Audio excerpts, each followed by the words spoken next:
नमस्कार, अस्सलामु अलैकुम। लाइव हिंदुस्तान पर आप देख रहे हैं वीडियो शो दीन दुनिया। मैं हूं इमरान खान।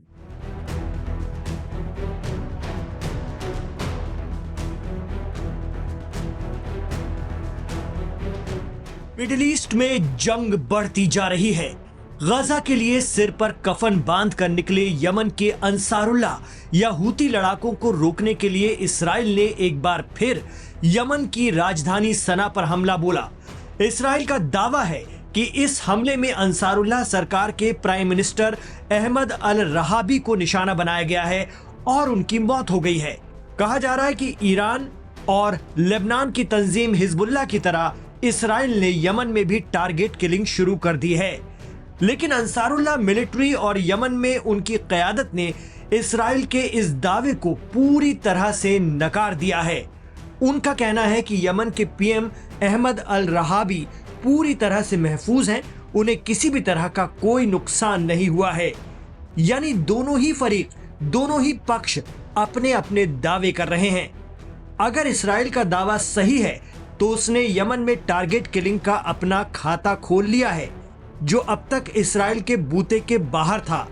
और अगर अंसारुल्लाह मिलिट्री के दावे में दम है तो हूती लड़ाकों ने एक बार फिर इस्राइल को गच्चा दे दिया है।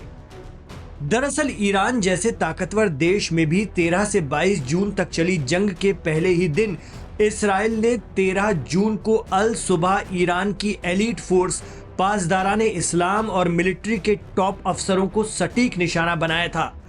इसी तरह लेबनान में हिजबुल्लाह के चीफ सैयद हसन नसरुल्लाह पर भी भारी बम गिराकर उन्हें खत्म कर दिया था। लेकिन यमन की हूती या अंसारुल्लाह क़यादत की टारगेट किलिंग करना इस्राइल के बूते से बाहर है। इसकी कुछ अहम वजह एक्सपर्ट बताते हैं। वो कहते हैं कि यमन के अंसारुल्लाह लड़ाके कोड वर्ड में बात करते हैं, जिसके कारण उनकी गतिविधियों को मोसाद या CIA के अधिकारी आसानी से नहीं पकड़ पा रहे हैं। यही वजह है कि इस्राइल पूरी तैयारी के बावजूद हूती के बड़े लीडर पर अटैक नहीं कर पाता है। जानकार बताते हैं कि यमन के अंसारुल्लाह ने अपने ओहदों और जिम्मेदारियों को इस खुफिया तरीके से डिस्ट्रीब्यूट किया है कि इस्राइल अमेरिका की खुफिया एजेंसियों को ये पता ही नहीं चल पाता कि कौन किस पद पर है।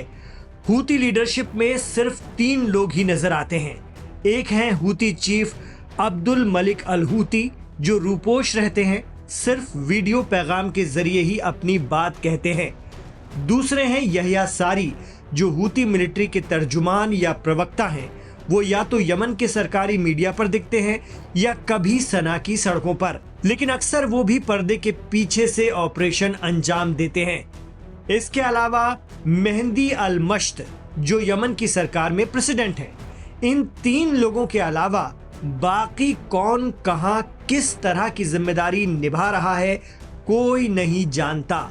यही वजह है कि इस्राइल की खुफिया एजेंसियां यहां गच्चा खा जाती हैं। जब कोई नाम या शख्स सामने है ही नहीं तो टारगेट किलिंग किसकी हो, ये बड़ी दुविधा होती है यमन के मामले में इस्राइल के लिए।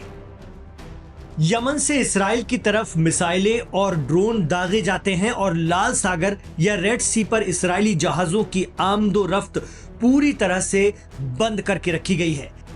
लेकिन इस तरह की कारकर्दगी को अंजाम देने वाले यमन अंसारुल्लाह के कौन कौन जिम्मेदारान हैं, ये किसी को पता नहीं चल पाता। यही वजह है कि अगर यमन के प्राइम मिनिस्टर अहमद अल रहावी पर हमला हुआ भी है तो इसकी तस्दीक करना बेहद मुश्किल हो जाता है कि क्या वाकई उन्हें टारगेट किया जा सका है या इस्राइल मीडिया की तरफ से आ रहा ये अपने आप में एक झूठ है। इतना ही नहीं, अंसारुल्लाह के प्रभाव वाली यमन की मिलिट्री ने फिर दोहराया है कि इस्राइल से आने वाले एक भी समुद्री जहाज को लाल सागर से गुजरने नहीं दिया जाएगा। ये हम तब तक जारी रखेंगे जब तक गजा में मेडिकल एड और दवाएं ले जाने के रास्ते नहीं खोले जाते। आपको बता दें कि इस्राइल पर आरोप लगता है कि उसने रमजान के बीच हमास के साथ सीज फायर तोड़ते हुए हमले शुरू किए, साथ ही गजा में आने वाले इमदादी सामान की एंट्री पर भी रोक लगा दी।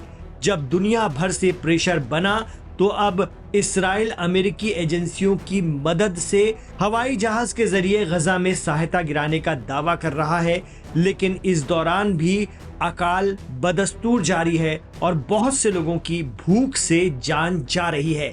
इसी बात से गुस्साए हौसियों ने रेड सी से लेकर तेल अवीव तक मिसाइल मार मार कर इसराइल की हालत खराब कर दी। तब अमेरिका ने हमले शुरू किए, लेकिन अंसारुल्लाह से एक माह बाद भी पार नहीं पा पाया।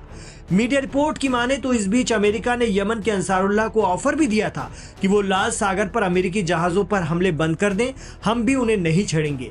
बाद में इस ऑफर पर काम हुआ और उसके बाद अमेरिका और हूतियों में सीज फायर हो गया।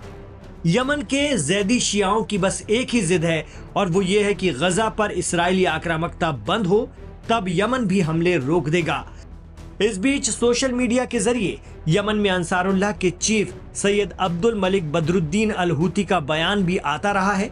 उन्होंने प्रेसिडेंट ट्रंप का नाम लिए बगैर कहा था कि यमन के अंसारुल्लाह भले ही बिखर जाएं हवा में, हमारा जर्रा जर्रा मिट जाए, ये हमारे लिए इज्जत वकार की बात होगी। ये हमें ज्यादा पसंद है बनिस्बत उनके जो मुजरिम हैं गजा के, उनके आगे झुकना। हम गवारा ही नहीं करेंगे जुल्म करने वाले और अहंकारियों के सामने सरेंडर करना। इस दुनिया में तो कभी नहीं, कभी भी नहीं। इतना ही नहीं, अरब मुल्कों को भी यमन के हौसी या अंसारुल्लाह इंतबाह देते रहे हैं कि हमें अपने देश की हिफाजत के लिए किसी की परमिशन की जरूरत नहीं है। आपको बता दें कि अरब खित्ते के अमेरिका और इसराइल हिमायती मुल्कों के साथ यमन के अंसारुल्लाह का 36 का आंकड़ा है। खासकर पड़ोसी सऊदी को तो अंसारुल्लाह बिल्कुल पसंद नहीं करते। इसकी वजह भी है कि यमन के एक हिस्से की निर्वासित अब्दुल रब मंसूर हादी सरकार सऊदी से ही चलती है और दुनिया के ज्यादातर मुल्क उसी को यमन की हुकूमत के तौर पर मान्यता देते हैं, जबकि ईरान, रूस और उनके दोस्त मुल्क अंसारुल्लाह को न सिर्फ तस्लीम करते हैं बल्कि उन्हें मॉरल और सैन्य सपोर्ट भी फराहम करते हैं।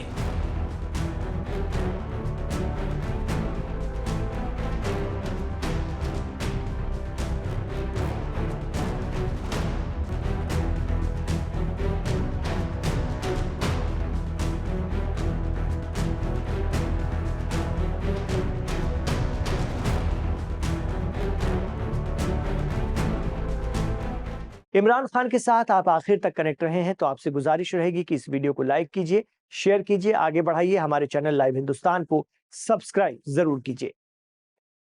हमारे साथ आखिर तक कनेक्ट रहने के लिए बहुत शुक्रिया। अपना ख्याल रखिएगा और अपनी दुआओं में हमें याद रखिएगा।